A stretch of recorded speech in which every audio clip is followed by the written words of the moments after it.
Meanwhile, polling has closed at the Bangladesh elections. The incumbent Prime Minister Sheikh Hasina projected to win a fifth term in office. The opposition boycotting the vote, telling voters to stay home. The election was preceded by violence, the burning of several polling stations and clashes between protesters and police.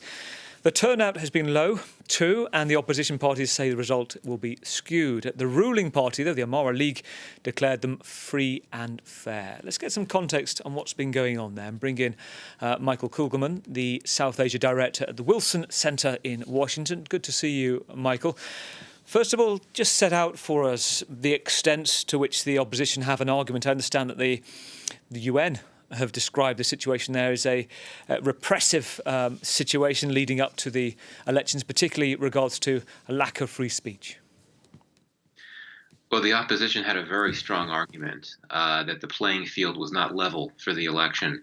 Really, just in the last few weeks before the election, there was a major crackdown that came after opposition protests turned violent at the end of October. And going into Election Day, most of the opposition's top leaders were in jail, and they're still in jail. And thousands of opposition supporters are in jail as well. Not only that, if you go back the last 2 years, the opposition had faced significant levels of crackdowns through harassment, arrests, jailings. Online security laws had been exploited to go after those that were critical of the government online. So it's just been a very difficult state of affairs for the opposition.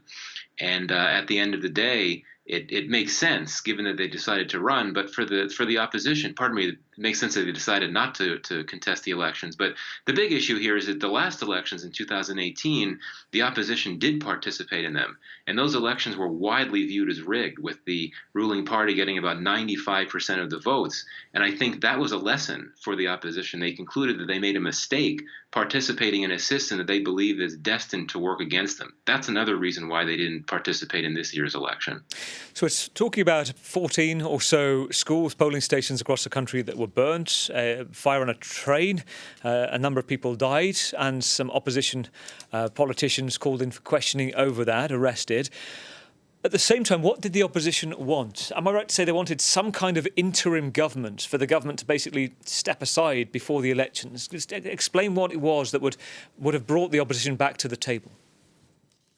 Right. I mean, the core demand for the opposition from day one has been the restoration of a caretaker clause, which essentially entails a neutral government coming in to oversee the preparation for elections. And in the opposition's view, so long as the current government was in power, there couldn't be free and fair elections. And there had indeed been a caretaker clause in Bangladesh until 2011, which happened to be the first term of the current government. The Supreme Court ruled that it was illegal, but keep in mind that it was the current ruling party that was in power then.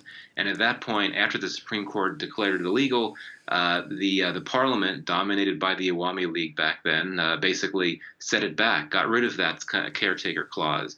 But the view of the opposition is that you need to bring it back.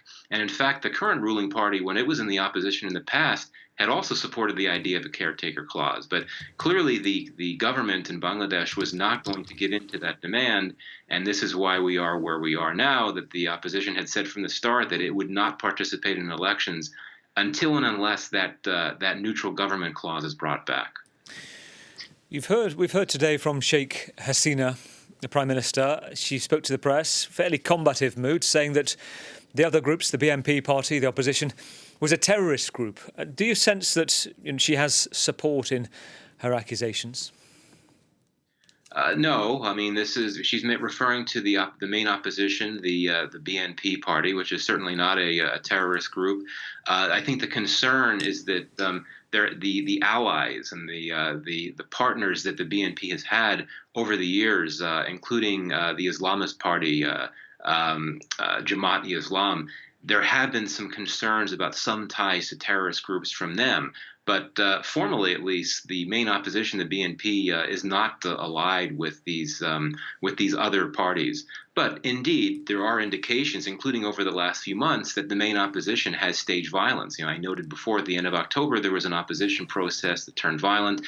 There have been a series of cases, I think a few were mentioned by you earlier, trains being set on fire, and there's good reason to think that the main opposition has been behind them. There have been some strikes that have been staged by the main opposition, which has entailed cutting off traffic. So there's been disruptions and, one could argue, destabilizing actions taken by the main opposition as well.